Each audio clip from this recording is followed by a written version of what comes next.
Hello guys, welcome back.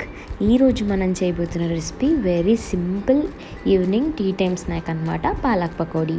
So ఈ snack చాలా అంటే చాలా సింపుల్, వెరీ మినిమల్ ఇంగ్రీడియంట్స్ అనమాట. తప్పకుండా ట్రై చేయండి. అలాగే మీరు నా ఛానల్కి ఇంకా సబ్స్క్రైబ్ చేసుకోకపోతే ప్లీజ్ సబ్స్క్రైబ్ చేసుకోండి. ఈ వీడియో మాత్రం మీకు నచ్చితే ప్లీజ్ లైక్ చేయడం, కామెంట్ చేయడం అస్సలు మర్చిపోకండి.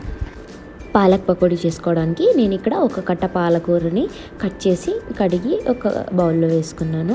దానిలో కొంచెం ఉప్పు, వాము, అలాగే పసుపు, ఇంకా 4-5 పచ్చిమిర్చి, అలాగే చిన్న సైజు అల్లం ముక్కని యాడ్ చేసుకుని ఒక స్పూన్ జీలకర్ర వేసుకొని ఇదంతా పేస్ట్ లాగా బాగా దంచుకోండి.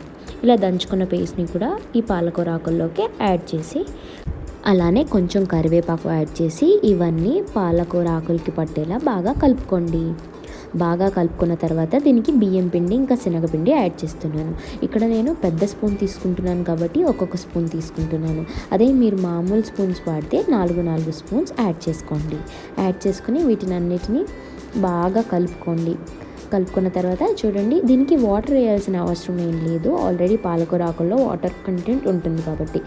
సో ఇప్పుడు ఇలా కలుపుకున్న పిండిని ఆయిల్ హీట్ అయిన తర్వాత పకోడీలు వేసేసుకోవడమే, అంతే. Very simple. ఇవి వేగడానికి కూడా ఎంతో టైం పట్టదు. ఇలా చూసుకొని అంతే 2 సైడ్లు బాగా వేయించుకోండి. ఇలా బయట వర్షం పడుతున్నప్పుడు ఇలా వేడిగా పకోడీ తింటే బాగుంటుంది కదా.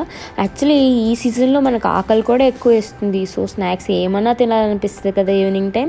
సో మరి ఎందుకు లేట్, తప్పకుండా ట్రై చేయండి. ట్రై చేసి నచ్చితే కామెంట్ చేయండి. అంతే, ఇక్కడ మన వేడి పకోడీస్ రెడీ.